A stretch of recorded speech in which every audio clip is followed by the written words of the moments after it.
আসসালামু আলাইকুম ভিউয়ার্স, আশা করি সকলে ভালো আছেন। আলহামদুলিল্লাহ, আপনাদের দোয়া ও ভালোবাসায় আল্লাহর অশেষ রহমতে আমরাও ভালো আছি।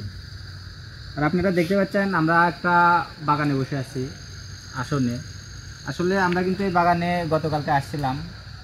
এই বাগানে কিছু সমস্যা হয়, সেটা হলো মানে মেয়ে কণ্ঠে কান্নার আওয়াজ পাওয়া যায়। সেটা হঠাৎ করে দুপুরেও হয়, আবার রাত্রেও হয়, আশপাশের মানুষজন শুনতে পায়, কিন্তু কেউ কোনো দিন কিছু দেখতে পায়নি। তো আসলে কিসের জন্য সমস্যা হয় কেউ ওইভাবে জানে না। আমরা কিন্তু গতকালকে এসে দেখছি, আমার সাথেও একটু সমস্যা হয়েছে, আমরাও কান্নার আওয়াজ পাইছি। তারপরে আমি একটু জানার চেষ্টা করি যে আসলে কিসের জন্য এই সমস্যাটা হচ্ছে। তো আমি যতটুকু বুঝতে পারি যে এই জায়গায় 3টে পরী আছে, তার মধ্যে 2জন বন্দি আছে আর একজন মুক্ত আছে। যে মুক্ত আছে সেই কান্নাকাটি করে, হয়তোবা তার হয়তোবা বোন বা কেউ হবি বন্দি করে রাখছে, যার কারণে সে কান্নাকাটি করে। তো আমরা আজকে আসন দিছি এই জায়গায়, তার কারণ হলো যে এই জায়গায় যে পরীটা কান্নাকাটি করে, মানুষজন ভয় পায়, তাকে আমার আসনে ডাকবো, ডেকে তার সাথে কথা বলবো, বলে জানার চেষ্টা করব আসলে যে সে কিসের জন্য এগুলো করে, কান্নাকাটি করে কিসের জন্য, এই জায়গায় আছে কিসের জন্য, বা অন্য কোনো সমস্যা আছে কিনা, এগুলা জানার চেষ্টা করব করে এই জায়গায় যে সমস্যাটা এটা যেভাবে সমাধান করা যায়, তো আমি সেভাবেই সমাধান করার চেষ্টা করব ইনশাল্লাহ। আর আজকে আমার সাথে আসনে বসে আছে হৃদয়। আসসালামু আলাইকুম। ক্যামেরায় ফিরোজ। আসসালামু আলাইকুম। আমি রবিউল। বিসমিল্লাহির রহমানির রহিম।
আল্লাহু আকবার।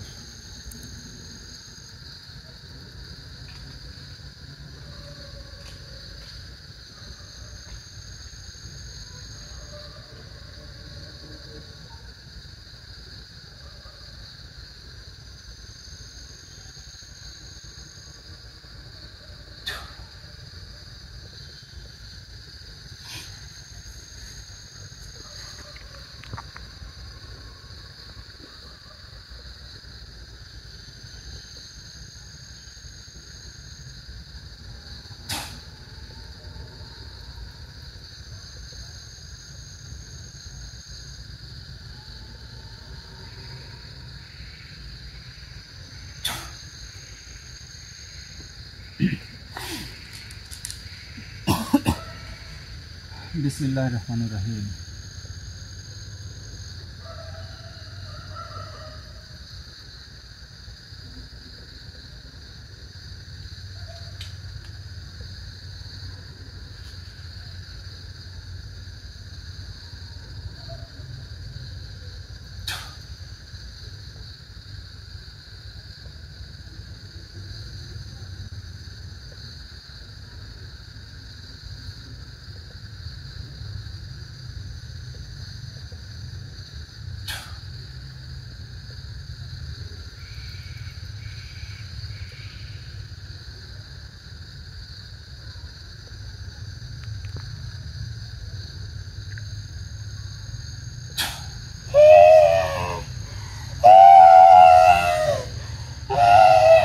আসসালামু আলাইকুম।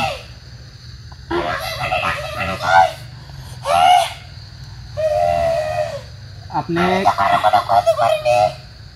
ক্ষতি করেননি, ঠিক আছে। আপনি পরিচয়টা একটু দেন তো। আপনি আসলে কোন জাতির মধ্যে আছেন? এখানে কিন্তু আমরা মেয়ে মানুষের কান্নার আওয়াজ পাই। তো আপনি আসলে কে? আপনি পরিচয়টা একটু দেন।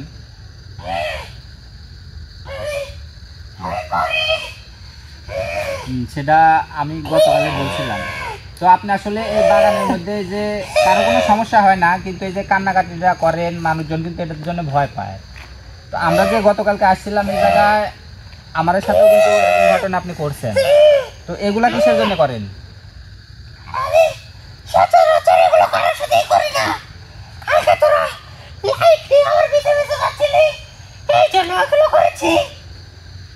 বুঝতে পারছি, সেটা ঠিক আছে।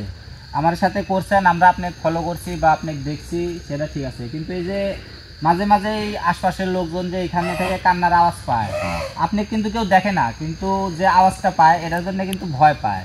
আসলে এটা আপনি কিসের জন্য করেন? এই জায়গার মধ্যে আপনি এই কান্নাকাটিটা কিসের জন্য করেন?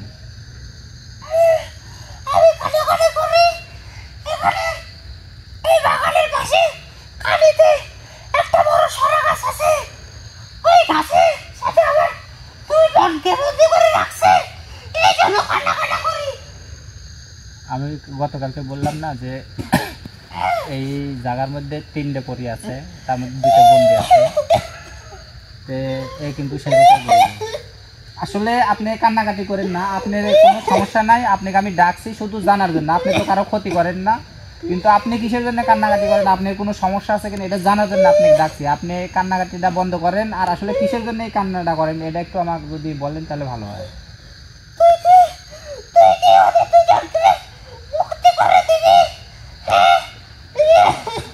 মুক্তি করে দেওয়ার চেষ্টা করব, আল্লাহ যদি চায় তাহলে করে দিব যদি সম্ভব হয়। কিন্তু আসলে তারা যে বন্দি আছে, আপনারা 3জন থাকতেন ঠিক আছে, আপনি কিন্তু বন্দি নাই। তারা 2জন বন্দি হলো কিসের জন্য, কি কারণে?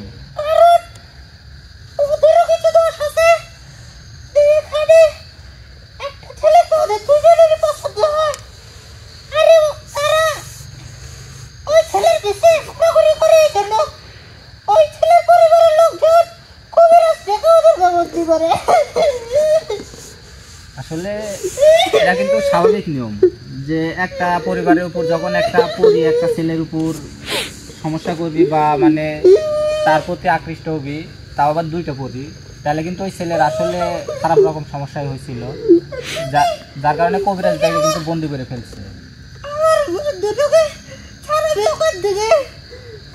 আমি আসলে আপনি কথা দিতে পারবো না, আমি আসলে চেষ্টা করব আপনার বন্ধুদের মুক্তি করার, কিন্তু তার আগে আপনি তার মধ্যে বড় না ছোট একটু বলেন তো। তাহলে আপনি যেহেতু বড়, আপনার কথা হয়তো বা শুনে তারা। আমার একটা কথা যে আমি যদি মুক্ত করে দিই তাহলে আপনারা আর কারো সমস্যা করবেন না, এখান থেকে চলে যাবেন। তবে গুরু মূলত আসলে তো এরা কোনো সমস্যা করে না, ওই মানে 2 বোনে বন্দি করা পরে হয় না, কিন্তু কান্নার শব্দটা আসে। ওই তো 2 বোনে বন্দি করা পরে মানে কান্নাকাটি হয়তো করে, এটাই মানুষের মানে চোখে ধরে আর কি। ঠিক আছে, তাহলে আমি এখন আপনি এখান থেকে ছেড়ে দিব, আর আমি আপনার বোন যে 2জন বন্দি আছে তারেক মুক্ত করার চেষ্টা করব। হয়তো ভাই আসলে সম্ভব হবে না, কারণ তারেক মুক্ত করার জন্য অনেক রকম ব্যবস্থা করতে হবে। হ্যাঁ, আমি চেষ্টা করবো আর কি। আপনাকে আমি ছেড়ে দিয়ে এইখানে এখন আর কি একটু আর কি দেখার চেষ্টা করব যে তারেক কি অবস্থা, কিভাবে বন্দি করে রাখছে, দেখে সেইভাবে সেই অনুসারে আসন করে তারেক আমি মুক্ত করার চেষ্টা করব।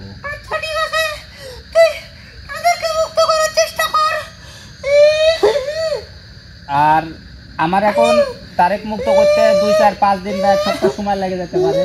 আপনি আর এই কদিন অন্তত এখানে কান্নাকাটি করবেন না, কারণ এলাকার লোকজন বাড়ি আশেপাশেই সব বাড়ি আছে এই দিক দিয়ে, তারা ভয় পায়। তো আপনি এই কাজটা শুধু করবেন না, আপনি এখানে থাকেন, সমস্যা নাই। আমি তো বললাম যে আমি চেষ্টা করব তারেক মুক্ত করার জন্য।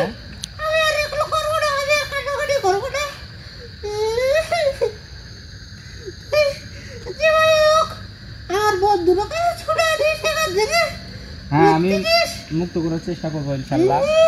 তাহলে আপনাকে আমি এখন ছেড়ে দিচ্ছি, আপনি এখান থেকে চলে যান। আর আমি আপনার আর এই জায়গায় হাজির করবো না বা ডাকবো না, কিন্তু মুক্ত করার পরে আপনারা এখান থেকে চলে যাবেন কিন্তু। আচ্ছা তাহলে এটা কি কোনো তান্ত্রিক দ্বারা করেছে গুরু? এটা কোনো কবিরাজের মাধ্যমে করছে মনে হয়। আচ্ছা ঠিক আছে, তাহলে আপনি এখন চলে যেতে পারেন, আমি ছাড়ে দিচ্ছি।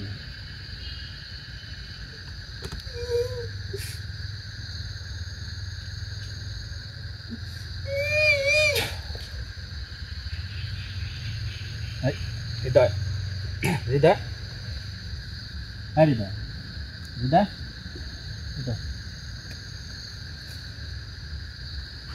আসলে এই জায়গায় যে পরিটা কান্নাকাটি করে ও কিন্তু কারো কোনো দিন ক্ষতি করেনি, কিন্তু ওই যে তার 2 বোন এই জায়গায় বন্দি আছে, তার পাশেই সবসময় থাকে। সেই জন্য মানে যখন বোনের কথা মনে হয় যে বন্দি হয়ে আছে, সেই জন্য কান্নাকাটি করে। তো তারেক বন্দি করছে, তারেও কিন্তু একটা দোষ ছিল যার কারণে বন্দি করছে। আর আমি কথা তো বললাম, যেহেতু বলছে যে সমস্যা হবে না চলে যাবি, তাই আমিও মানে তারেক মুক্ত করার চেষ্টা করব। আর এখন আসলে আমি এই আসনে কিন্তু আসলে তারেক মুক্ত করা সম্ভব না, তার জন্য আলাদাভাবে আসন দিতে হবে। তো আমি আসলে এখন এইখানে থেকেই একটু জানার চেষ্টা করব যে তারেক আসলে কীভাবে বন্দি করে রাখছে। তারপরে এখান থেকে যায় পরবর্তীতে এখানে এখন যেদিন সময় পাই, কাল পারি পরে পারি, আসন দিয়ে আমি মুক্ত করব।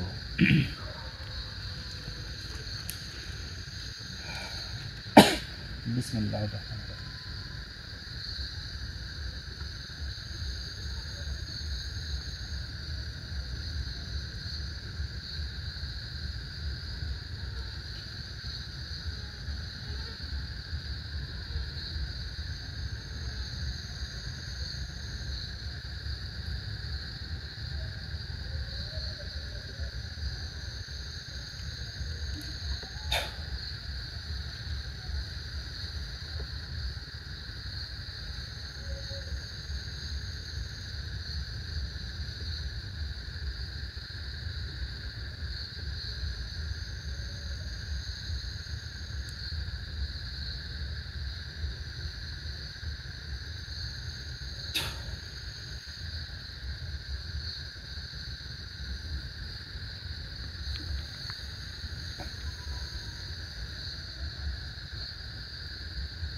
আসলে একটা কবিরাজ দিয়ে বন্দি করছে, তো তারেক মুক্ত করা যাবে, সমস্যা হবে না, কিন্তু এই আসনে সম্ভব না।